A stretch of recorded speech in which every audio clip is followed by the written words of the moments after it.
to commission meeting today. Kind of had some troubles with trying to get it working online. I understand that only the audio is working for those people that are watching online, or listening, I guess, now only. But I guess, all right, to start out with, Commissioner Johnson is going to say the prayer, and then I will lead us in the pledge.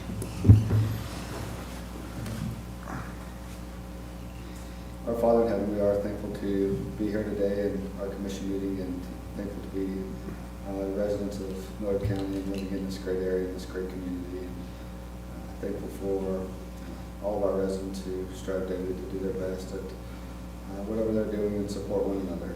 We pray for thy Spirit to be with us, that we may be able to make the correct decisions and to bless the lives of those around us and our constituents. We're again grateful to live here and grateful for the things that thou hast blessed us with. And we say these things in Jesus Christ. Amen.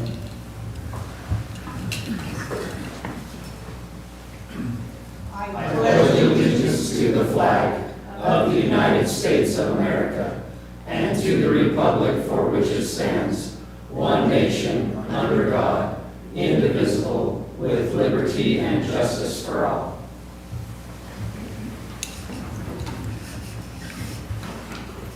It's nice to see this many people here in person, so I hope you guys enjoy your time here. Okay, first thing we need to take care of is approval of the minutes of July 23rd, 2024. Anybody have any corrections that we need to make? I don't know, I would move that we approve the minutes of, what day is it? July 24th. Second. Okay, we have a motion and a second to approve the minutes of July 23rd, 2024. All of those in favor, say aye. Aye. Aye. Any opposed? Okay, next item. Follow-up action items from July 23rd, 2024. Anybody have any follow-up items? I have none. Okay, moving on then. The 10:05 agenda item is IGP waivers. Do we have any of those today? We do, we have 14 of them. That has been giving me most of them. What are they, $40 and $55 for soccer and flag football? There were 10 soccer at $30 pay to play and $25 for the jersey, $55 each, and the $30 on all of those are from the Public Health Department grant, and then $25 is the IGP budget, and then there were 4 flag footballs in the amount of $40 each. I would move that we approve the waivers. Second. Okay, we have a motion and a second to approve the IGP waivers. All of those in favor, say aye. Aye. Aye. Any opposed? Okay, that passes.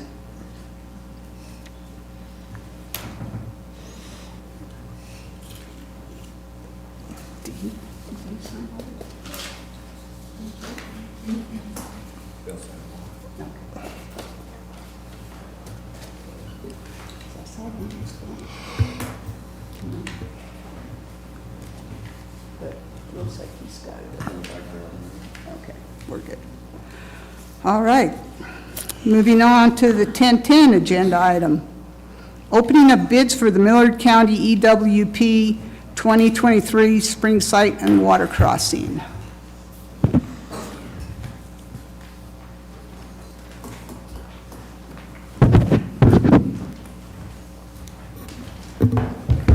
Morning.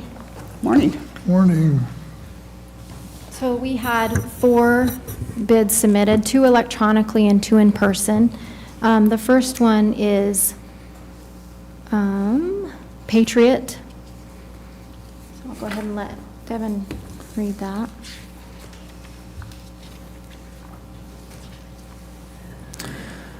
So the total bid amount for Patriot Construction is $845,679.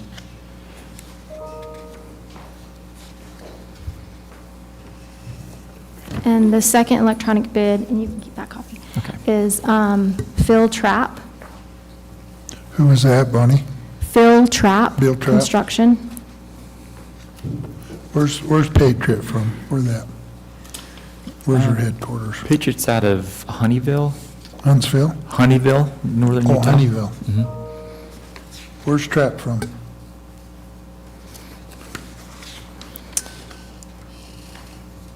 I'm not sure where they're out of. Salt Lake. Salt Lake? And what was their bid? So the bid from Trapp Construction total is $717,133.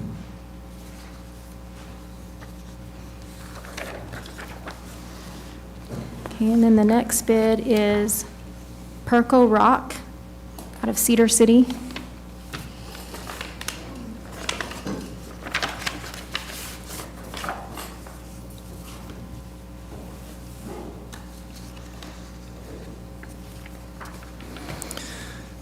Bid from Perco Rock is $728,154.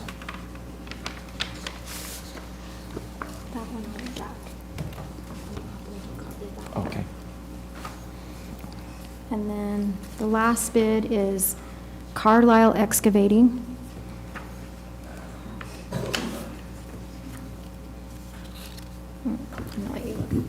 They're from Redmond, right? Pardon? Redmond? Salina?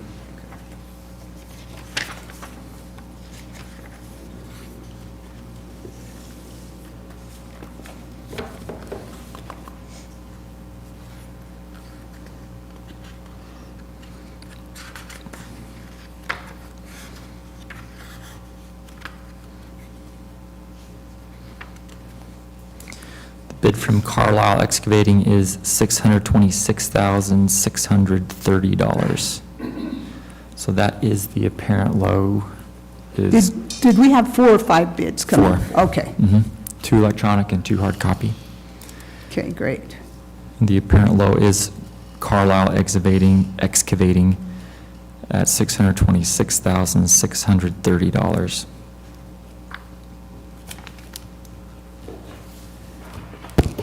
Carlisle is here. Salina. Okay, I would still recommend that you simply receive the bids today and give Devin an opportunity to tabulate them and make sure they're responsive and responsible. Okay. Devin, will you do Sounds that? For next meeting, I guess we'll do it, Pat. Go back and make sure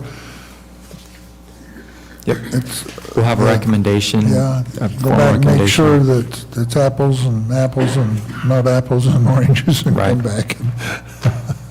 And then maybe we will have a discussion on if there's any differences at that time, okay? Yep. So the motion today is just to receive the bids and authorize the engineer to tabulate the bid responses.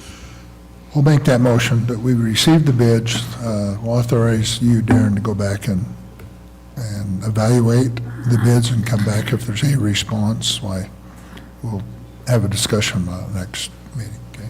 Second? okay, we have a motion and a second to receive the bids and to tabulate the responses and accept a bid later on. All those in favor, say aye. Aye. Aye. Any opposed? Okay, thank you. 10:15 agenda item, discussion and possible approval of increase to the quarterly rate for insuring the vehicles owned by the senior citizen centers.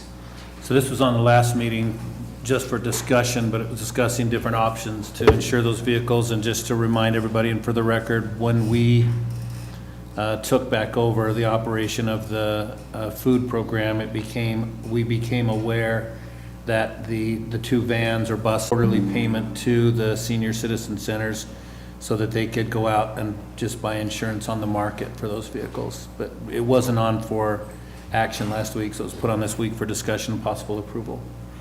Pat, who currently are they titled to? The Senior Citizen Center? Do Yep. they have, okay.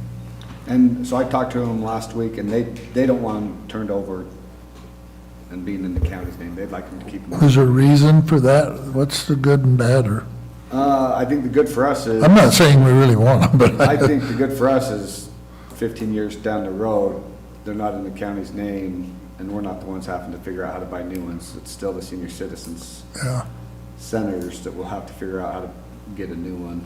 Yeah, there's not very many upsides to the county to having the vehicles. No, I agree. I'm just making sure we discuss it. So what would be the rate increase then? What you recommend? Do you know yet, He or? was supposed to text me, he said he'd text me this morning, about 2 hours ago, and I haven't heard from him, so we may have to hold off on that, because we don't know what his rate is going to be. So Pat, as a government entity, or partially, could they get insurance through USEP They're not too? government entities, they're just nonprofits, but they. Okay. But Is there a group they can get insurance through like we do, or not? USIP won't insure. They just have to go get Yeah, their, what USIP isn't insurance, it's Yeah. just a risk management mechanism by which we self-insure. And they can insure some special service districts, they can provide the same, services, but they couldn't insure just nonprofits or even government nonprofits. yeah. They couldn't, if we didn't own them either. USEP can't. I mean, we have to. If we own owned them, then you If they said don't, could, yeah, they just go on our they'd go on ours. property. Yeah, I mean, if we owned them, but Yeah. they wouldn't if we didn't, and we don't want to own them, okay? We don't want to own them. So yeah, I talked to him. So you don't have a figure And yet? he was supposed to get some quotes. Okay, For me, but he hasn't got back with me yet, so we probably have to push that off till next meeting, Kayla, if that's okay. Okay, thank you. 1020 agenda item, discussion and possible adoption of ordinance 24-08-06, an ordinance of the Board of County Commissioners of Millard County, Utah, vacating a Class D Millard County road and removing the road from the official Millard County transportation map. We had a public hearing on this last week, received comment from, primarily from the Forest Service Representative Brian Monroe. BLM also had representation here, but more or less just seconded what the Forest Service said. Previously, we'd received written objections from UDOT, from Rocky Mountain Power, and from the Forest Service. UDOT and Rocky Mountain Power withdrew their objections based on private easements being agreed to by the Bastions. Brian Monroe, who's our local Forest Service ranger, came and voiced basically the concerns the Forest Service had, which were number one, possibility that that road would provide trail access, and number two, access for firefighters. I think during the discussion, the fire suppression issues were more or less allayed. I don't think they were too much of a concern. Since the last meeting, Brian had discussions with people in higher positions than him within the Forest Service. His email to me said they can't withdraw their objection. That's based on the information he received from people above him, but this is what he said. I'm unable to withdraw the objection, however, I recommend the county commission move forward with the decision. So it doesn't sound like there's, at least from the local Forest Service folks, that they're really aggressively objecting. But just based on communication from the people above him, he couldn't withdraw the objection. So the objection from Forest Service still remains, but it's just on today for discussion and possible approval, and I've sent a copy of the ordinance down there. The ordinance goes through and recites what happened in the meeting, the objections that were received, and then it also provides information about the road. And again, as was pointed out during the public hearing last week, Sid and Leslie Bastion are asking the county to vacate only the portion of the road that crosses onto their parcel. And if you remember, it's road number 4022. It's a Class D road. It's been on the map since 1980, and it terminates right in the middle of their parcel. There was some discussion as to whether or not there was a trailhead there, and I just don't think anybody could really answer that question. There's nothing that's visible on imagery, and there certainly are no recorded or any claimed easements beyond the termination of that road. So, and that's what they're asking the county to vacate, is just a portion of the road that goes on and then terminates in the middle of their property. Doesn't lead to anywhere, and they're just asking to cut off basically public access to the middle of their parcel. How far is that, Pat? Just a couple miles or a mile and a half? No, I think it was 0.6 of a mile Oh, that was 0.6 figured into their property. Okay. And so the Forest Service does use that road, and so does BLM, because if you remember, this 4022 starts on the frontage road about 2 miles south of Scipio, and then it crosses several private parcels, and then it crosses a little strip of BLM and a little strip of Forest Service, and then enters onto the Bastion property. The Bastion property is what they call an enclave. It's completely surrounded by Forest Service property. We discussed the possible access up from the Tower Road, which the Tower Road gets right to the edge of their property, but it's ledged in. It's just cliffs down. They couldn't get down there. So this really is their access, but it doesn't provide access to anybody else to go anywhere else. It just ends in the middle of their property. And the ordinance specifies that the portion of the road that's being vacated is only the portion that's within their property.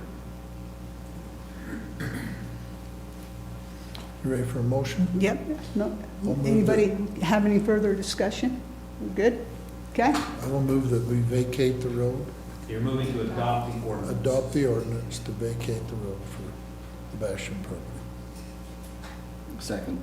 okay, we have a motion and a second to adopt ordinance 24-08-06, an ordinance of the Board of County Commissioners of Millard County, Utah, vacating a Class D Millard County road and removing the road from the official Millard County transportation map. All those in favor, say You aye. gotta have roll call. Oh, whoops, we gotta do a roll call. Call for a roll call vote on ordinance 24-08-06 as discussed. Commissioner Guthrie? Yes. Commissioner Wright? Yes. Commissioner Lennon? Yes, So for the Bastion's benefit, the process here is we'll get the ordinance recorded, and then I'll publish a summary of the ordinance, and it'll be effective in 15 days. So don't lock the gates yet. All right. I just have a comment. We talked about you working out agreements with them for, and I'm assuming all that, you've done all that. We have. In the case that there's emergencies and that, Yeah. they'll be able to get in. Okay. If there's a fire, the fire suppression authorities are going to go where they need to. Yeah, We would welcome. we talked about that, so my assumption was you took care of it. They will cut the fence, Yeah, and they won't be held responsible. okay. That's right, that's right. Okay, thank Thank you you. very much. thank you. All right, moving on. 1025 agenda item, discussion regarding a building occupancy permit, McKay Christensen and Shane Church. Morning. Morning. You'll need to state your name so she Yeah, can. McKay Christensen, here representing Project, and Shane as well.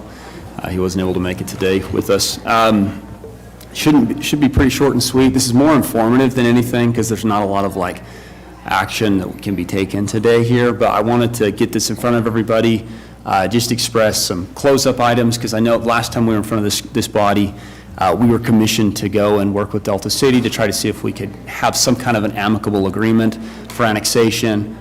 And I want to report that's not going to happen, and we have not been able to yield any fruit from those conversations, and so we are at a point now where we are going to be in the county and we need to move forward as quickly as we can for occupancy. One of the things that has come up through this process and my goal for all of this is to address it as can we make a change or make adjustments that are beneficial not just to me but as people continue to do projects and things in the county.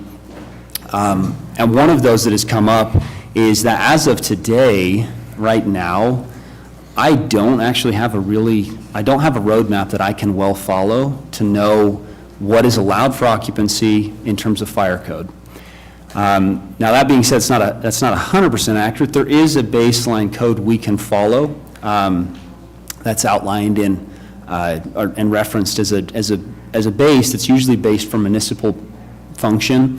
That code would require us to put in around 300,000 gallons of water in order to run fire suppression on a building. To put that in reference, that's 2/3 of my building volumetrically filled with water, right?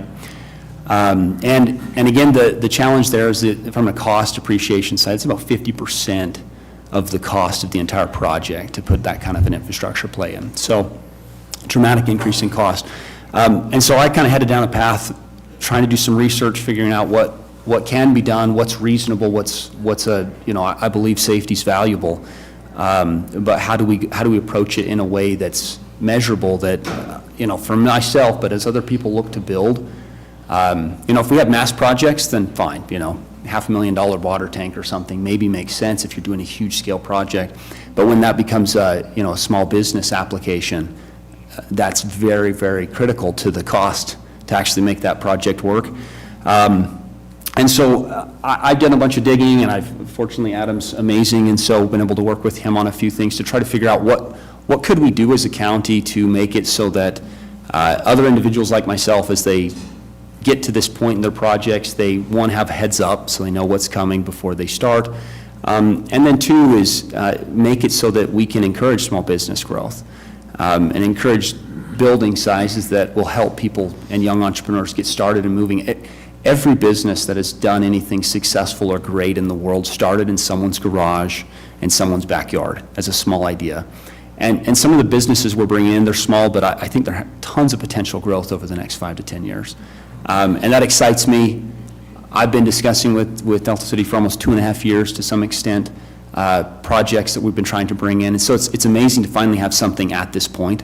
And the county has been awesome. I've been in here a few times, and you guys have always been great to work with. But the challenge is that with the fire code as it stands, it's ambiguous. And it makes it challenging for us to say, how do we approach this? And it leaves the fire marshals and inspectors a little bit on an island, right? And so they have to make these decisions that, are they liable, how liable do they feel, right? And we haven't had hard policy, it seems, in the past for all the buildings. And so one of the things that we've been able to find, we found some great reference documents from counties throughout California and a few other states that reference to NFPA 1142, which is basically the regulatory code for like non-municipal systems, so places that you're out in the county effectively, right? Exactly the situation. And so really all I would like to get from you guys today effectively is just the understanding, one, that this is a project the county wants to push and move forward with, that we're excited about as well. We've been through the ringer through a bunch of stuff. But I think we have a great opportunity to do some awesome things out there. There's businesses that want to come in, and there's space out there and infrastructure to help us grow. And I think that's exciting to me. But from a high level, what we're looking to do, and this will come up down the road, so I just wanted to kind of give you a heads up of what we were looking to try to work through on a process. The state fire code dictates that political subdivision may adopt appendices from the International Fire Code. And so the International Fire Code, this is Appendix B. And in Appendix B, we have the rights to adjust fire flows up or down based on requirement, as well as adopt NFPA 1142. Now, again, this is going to give this is up to the fire marshals to make decisions, right, on how they interpret this. But this can help us give a backdrop so that as we have inspectors and people that are going out trying to make decisions in, the municipalities throughout the county, that they have some legs to stand on as well, which I think can help. Because otherwise, right now, it's hard to go find an expert that's read through all the NFPA. It's hard to go find, someone that's like, yeah, I'm comfortable with all of this information. And then it's hard for the inspector to go out and say, I'm going to go out on a limb and do something really different, right? So anyway, so again, most of this is just informational. We're going to be trying to kind of head down this route so that we can look to adopt Appendix B down the road. So that gives us some rights to be able to put something on the books to help give direction, right? It still is up to the fire marshals ultimately. But anyway, so informative in that regard. And then like I said, I would love to see if we can't get, if there's questions or whatever on the project or discussion on any of the items we've had with Delta City, or, kind of wrapping that up. But I would like, again, the buy-off of just the commission to say, hey, look, we would like this project and others like it to move forward, and to see them successfully be able to put jobs in the market and put these small businesses into function. Commissioner Lyman, is this an opportunity for me to report on my research you asked me? Yeah, I would love you to tell them what you told me, because, Prior to the last meeting, Commissioner Lyman called and asked me to kind of look into this a little bit. So I actually went down a pretty deep rabbit hole here and learned a lot about the fire suppression structure within Millard County, which is totally different than I thought. I mean, first of all, short answer is absolutely, we can adopt Appendix B, and that would become the standard for the county, and that would enable someone, and that's kind of where it's a little bit ambiguous still, it would enable someone to adjust these required fire flows. What I had always sort of labored under the impression that the fire district was established, because it's a special service district, it's a taxing entity. I had understood that it was established as a funding entity, and that its real function was simply to provide funding to the different municipal fire departments for fire suppression. But I dug out the formation documents for the fire district from, I think it was either 85 or 95, I think it was 95. And basically, I was surprised to learn that the county had ceded all of its fire suppression, fire prevention, and fire protection authority to the Millard County Fire Service District. And so with that, I mean, just based on those formation documents, the fire district could have simply established a county-wide fire department. But they didn't. What they did is entered into interlocal agreements with initially all of the cities except for, I think, Fillmore and Kanosh. And then a year later, Fillmore and Kanosh signed their own interlocal. So at that point, all of the unincorporated parts of the county and every municipality was a member of the fire district. Everyone participated. And then what the fire district, what those interlocals provided was that each municipality had a zone of responsibility. And so the municipal fire department for each of those obligated by contract to respond to fires in unincorporated areas within that zone. And so the county ceded its fire suppression authority to the fire district, and the fire district contractually obligated the municipalities to carry that. So that's where the question would remain, is who is that person and which entity would employ that person? And I would suggest that the fire district would certainly have the authority under its formation documents to have a person who could make those determinations in the unincorporated county.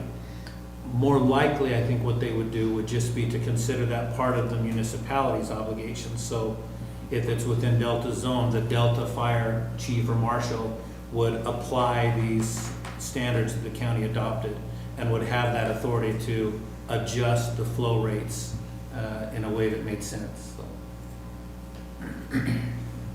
and didn't you also mention that they could go to the fire district and kind of talk to them and see if they could establish some standards? I would go to the fire district and have the same conversation with them, because I was shocked to learn that Millard County ceded all of its fire suppression authority to the fire district. Right. Yeah, and we will go have said conversations. Again, the goal for me is I'm long on the county. I want to see growth. I want to see small business, and we got a lot of big business coming in, which is awesome too, right? Those are great jobs. But I believe people have an opportunity to grow and develop in a small business aspect. And that brings a lot of the values that I love about the community and the people here, where there's high independence. People have personal responsibility here. And that brings that in. All these businesses, the businesses we're bringing in there, I mean, they're owned by the people that operate them, right? They're not just owned by me. Mm-hmm. And so I'm a big believer in that. I'm a believer in the people in the county, and I want to see something. I'd like us to get somewhere where, for me, if I were to go back, I wouldn't do it again, right? It was painful. It's been way too painful of a process for not enough value. I'm not a big land developer. I'm not making millions of dollars on the backside of all the hell. And so we just need a building, right? So it's great. Now that it's done, wonderful. I think it'll be an amazing thing for those businesses. But it would have been a lot easier just to go find a place to lease, right? And move it up north, which is what we did for some of the projects. And so I think, to me, I'm like, I would like to see us get to a place where that's a healthy interaction, so. And I think the fire district board, once you talk to them, I think they will have some common sense and they'll come up with something that is workable. So to be clear, though, it's the county that would adopt the Appendix B. The fire district would have to decide How to who interpret. applies it. Have we not adopted that appendix yet? So we need to move forward and do We that. could do that today, though, right? Oh, no, it's an ordinance, yeah, Yeah, we public have to hearing, do it's that. public Yeah. hearing. It's So an we can ordinance. try to do that next time, though. I mean, I think it may even require the second meeting in September to get. Okay. Yeah. Yeah, so not a lot of action we could take today. I just wanted to make you guys aware, kind of give you an update on where we stood with everything, and so that there was all clear, and we knew what we were pushing for, so. Well, So what's the hangup then with the city? Because I have a hard time having a conversation about this just because that property is my dad's. Yeah. But it also allows me to know there's not a lot of water dedicated for that area. Yep. So when you talk about, you know, bringing in more business, bringing in those things, there's not water probably in the form of a ground, a well like you guys are doing.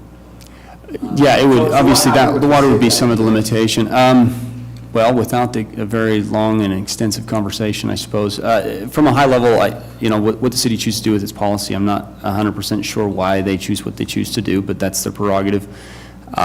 Basically, where it ultimately falls apart just from the ground level, where it ended in discussion for us, again, lots of variations to this, but the final straw was we were going to be required to pave the entirety of the road out to the properties, the county road there.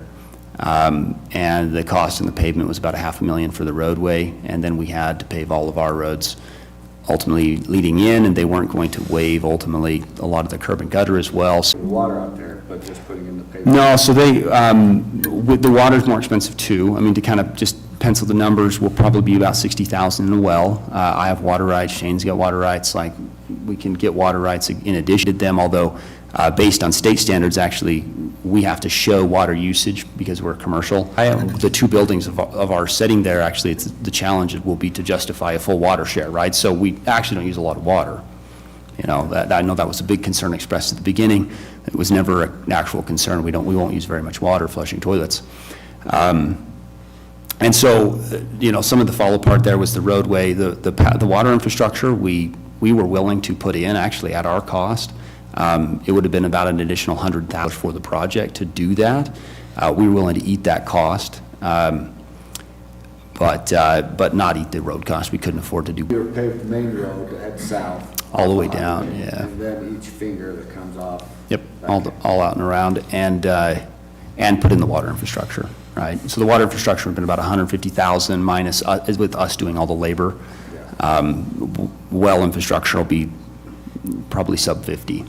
So, we were willing to eat that cost, but then you couple that with another $800,000 on road cost, and it was, again, we were, borderline parity with the project. Leave those roads or chip seal those roads, it's just, I got to make the numbers pencil in. These businesses aren't just floating in cash, and the bank will not give me money to pave a road, so I've already discussed it.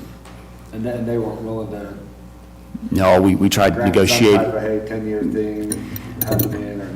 The negotiations fell apart on timing of that. We had a couple different conversations. They did have they even had one where they approved some water, some different circumstances. The contract they handed us didn't yield, or didn't actually reflect any of those conversations.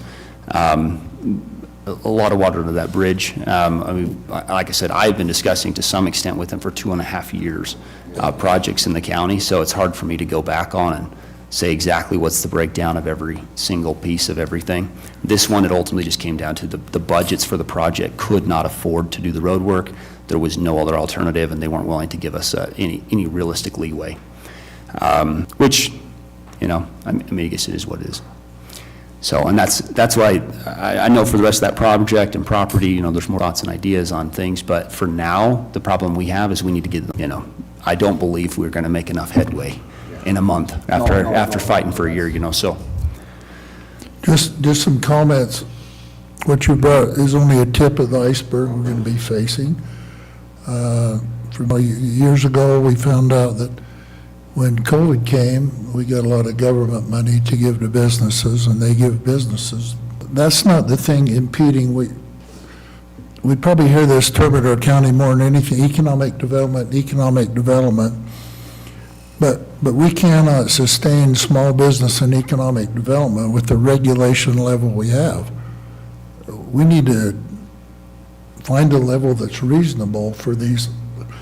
Just in the last month, had several businesses contact me or just ask about this or that. And to go into the city's impact fees, another regulation in the county or nationally or someone else, it's very difficult for them. So we need to find ways, which you're asking for, to adopt the ordinance so we can evaluate it, find out some reasonable solution to what you want to do, and that's what we're doing.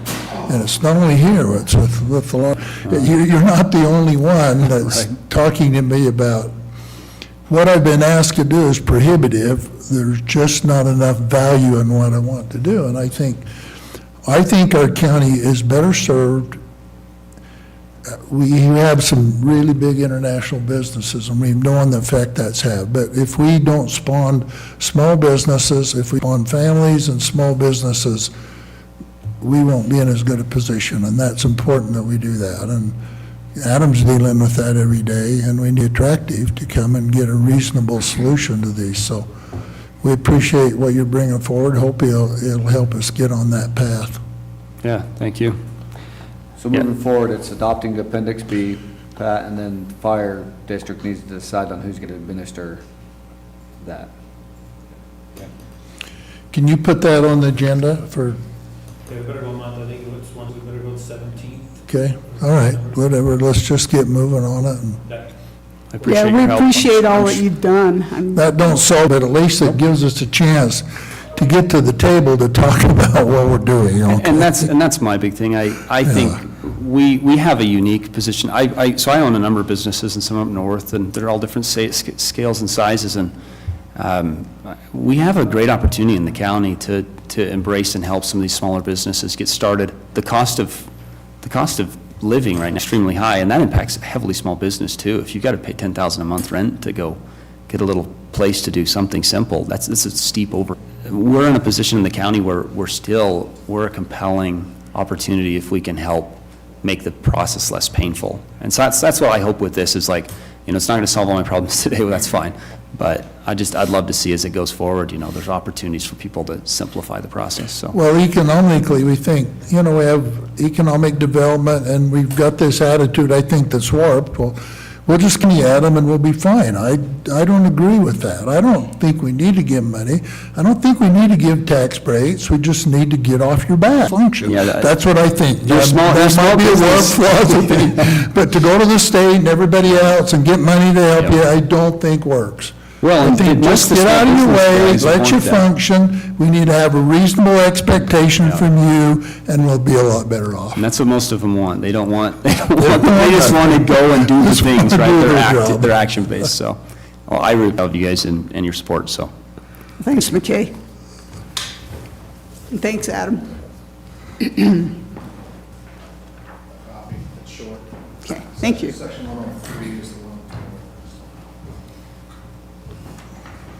All right, next item, 10:30 agenda item is public input.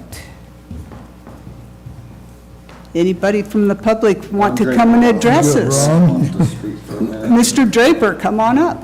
Go ahead and sit there and get comfortable and state your name so we can get it on the record. Okay, so good morning. I'm Ron Draper. I'm here, well, a lot of reasons, but I'm running for the legislature, District 29, which covers all of Millard County, western part of Joab County, and all Twill County, except for Twill City and part of Stansbury, a little section carved out. Huge district, and I know almost everyone here. I've been here 40 years in Millard County. I've provided anesthesia for over 30 years. I work in the clinicals right now. I was on the school board for 16 years, culture council 25, 30 years. So I've been actively involved serving you, working with you, and I'd like to be able to serve you on the state legislature, representing Millard County. My kind of campaign theme is listen, learn and lead, meet, listen to the people, talk to the people, find out what their interests are, what their concerns are, learn what all the details of. There's very important, it's like this discussion here today, a lot of policy issues, a lot of things that need to balance.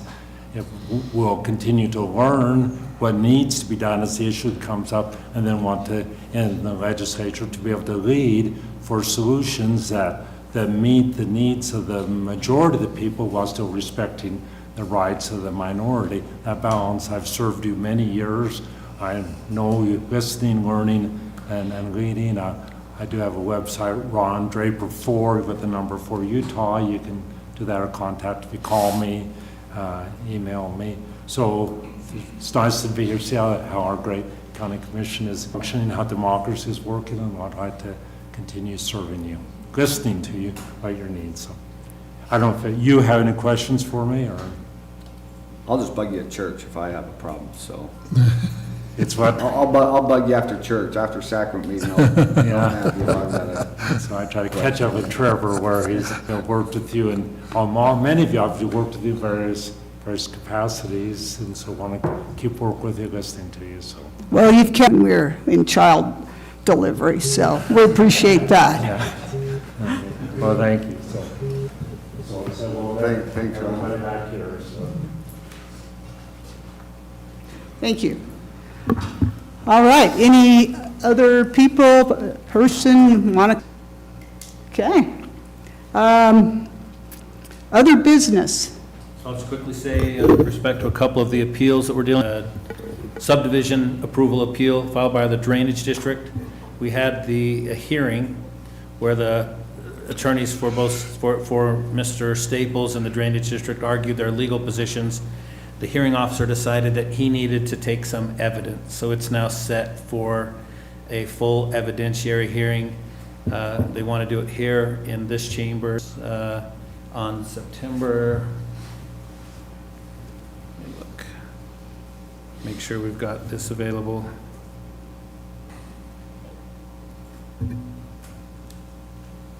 September 5th, Thursday. I don't know who schedules the commission chambers. Who does that? I would do it. Renee and then. Okay. Yeah, Renee, Planning on all day, What day was that? September 5th.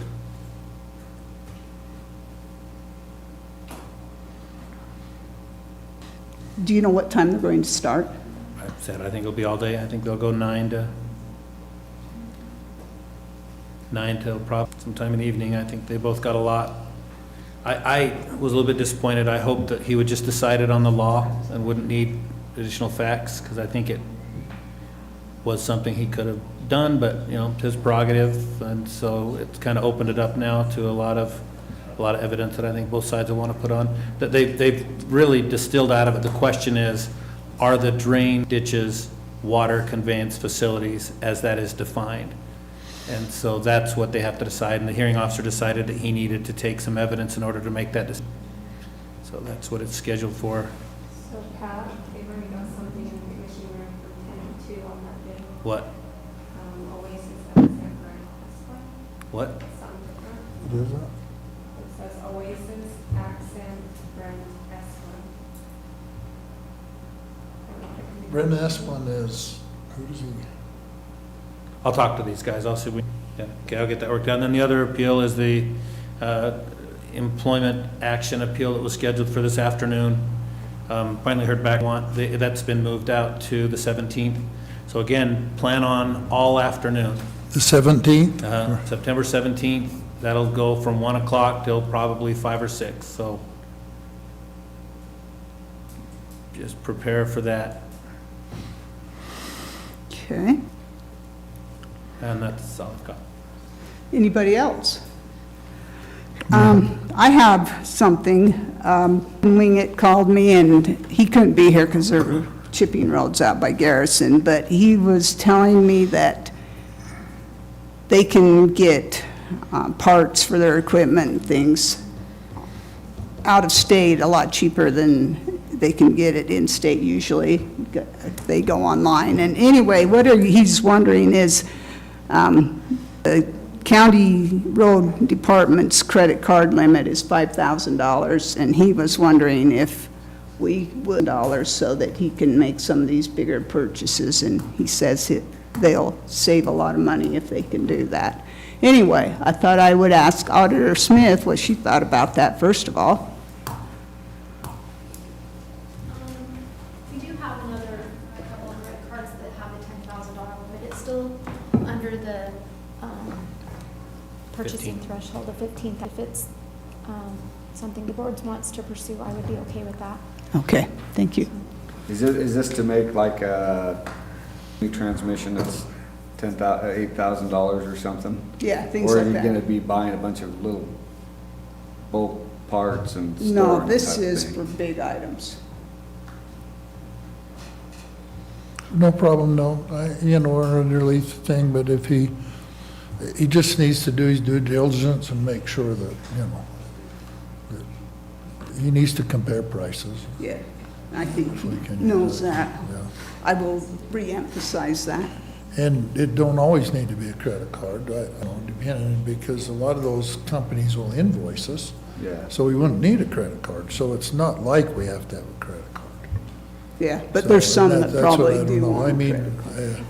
depending on your relationships, and particularly government, a lot of those supplier warehouses would probably invoice, but if some of them won't, that's all right. We'll just do it that way. Those that invoice, though, would probably want a purchase order. They probably would. It's easier to do it this way. Easy isn't always best. Like Pat says, easy isn't always best. Transparency always trumps efficiency. And someone just mentioned to me that on the state contract, even though that our purchasing threshold is at 15,000, they might look at that. You could possibly get it in-state for cheaper too. So it's just an option. Okay. I'm fine with doing it. I'm good. As long as, Do you need a motion to, Is that going to have to be an ordinance, or can we No, just? it's not an ordinance, No. I just think if it's something where we can do another business. I think probably ought to put it on the agenda, just so. Okay. okay, put it on the agenda next time.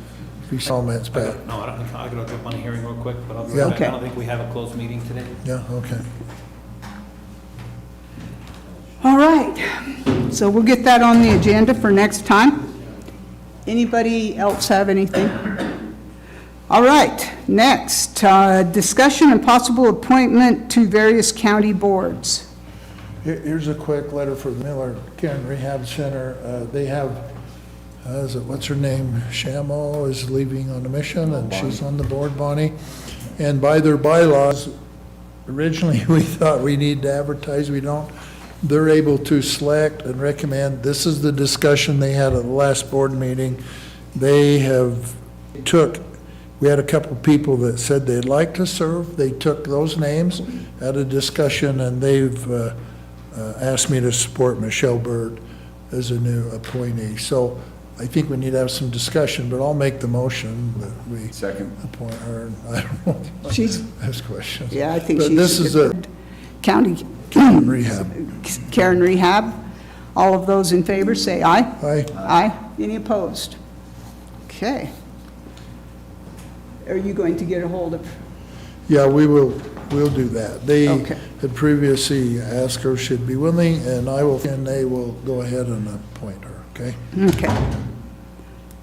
Okay, next, possible approval of, We have, so we actually have one other item. I was hoping to catch it before, but I was a little bit remiss. The Planning Commission had a loss, unfortunately. A few months ago, we lost Dave Sterling, who'd been serving for 20-plus years and been of great benefit to the residents of the county. But although that body has reformed, we're still short a member of the planning. A few months back, we received a little bit of inquiry and a little bit of interest, but we only had one applicant that actually came forward and seemed interested and ready to go, and that was Phil Diaz. And so I don't know if it's possible to make an appointment based on that. Typically, we've interviewed when there's been multiple candidates. Phil had served on the Delta City Planning Commission for a number of years and is very familiar with land use. But just a reminder, and I don't know if you are comfortable or ready to move forward on that, but short a planning commission member, and it would be helpful if we move that forward at some future point in time. So just to bring that before you. I believe it has to be this agenda item. Because it's a standard agenda item, if it's already been advertised. Yeah, I can send you the posting when we did it. I think it was from the last time that we did it. We reposted after Dave left, I sent it to you, so. but I'll send it to you. But it's followed all the procedures. Yeah, if that's what your bylaw is saying you've did it, let's just go ahead and proceed. I approve Phil Diaz on the planning and zoning. I'll second it. Okay, we have a motion and a second to approve Phil Diaz on the county planning and zoning board. All those in favor, say aye. Aye. Aye. Any opposed? See nothing? Adam? Adam? Yes, absolutely. Okay, thank you. Okay, next, the applications for settlement or deferral of delinquent property tax. Do we have any of those today? No? Okay, thank you.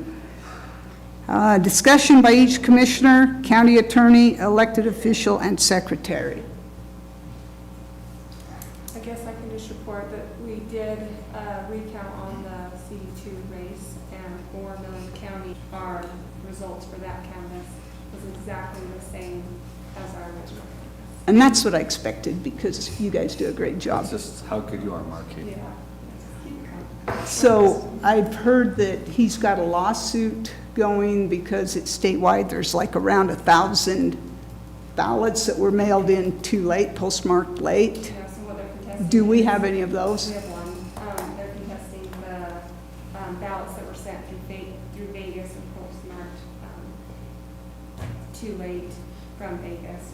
We had 4 Vegas ballots postmarked from Vegas, and 3 of those were at the count. There was only 1 in our county that didn't. So The problem isn't, it isn't in the clerk's office, you've all been in there and seen it, is with the mail-ins, they take your mail someplace else, and in Washington County, they're saying, I don't know if they got evidence, or saying they mailed them on Saturday or Monday, and Marky can explain that, and maybe it's good for, if you take a ballot to the post office on Saturday or Monday, you better get it marked, have the postmaster mark it there, because if you don't, they'll send it to Lake or St. George or Las Vegas, and it might sit on the shelf for 3 days, because they don't postmark them till they send them back out, and that was a problem. They've got people that say, we did this early, and they didn't get it postmarked, and the post office sends it to Las Vegas,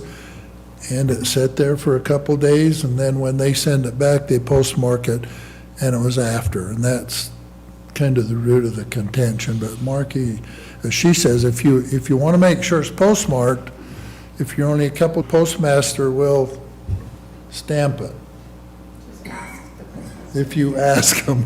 If we just go to If in-person you voting. drop it in a box like Saturday, 100% recommend dropping it in the box, because it's open till 8 p.m. yeah, and that's if you drop it in a mailbox on Saturday, it might not get postmarked till next Tuesday or Wednesday. That's the problem. I thought all post offices did. That's what their I own, thought but too. Guess till- not. Yes, but, What Okay. happened is our Provo Center process center for the mail service closed. And so it redirected everything south of Beaver.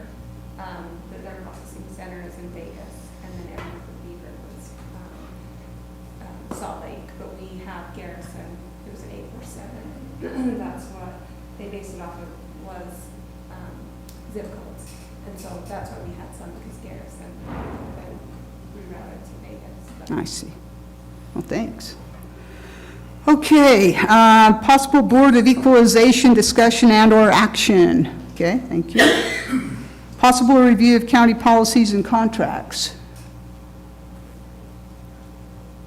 What did he say? There isn't a closed meeting. Okay. Possible closed meeting pursuant to Utah Code, Section 52-4-204 and 205. Okay, we don't need a closed meeting. 1 o'clock has been moved to the 17th. Anybody else have anything before we dismiss? Well, thanks for coming, everyone. It's good to see you all, and enjoy the rest of your day. Oh, we need a motion to close.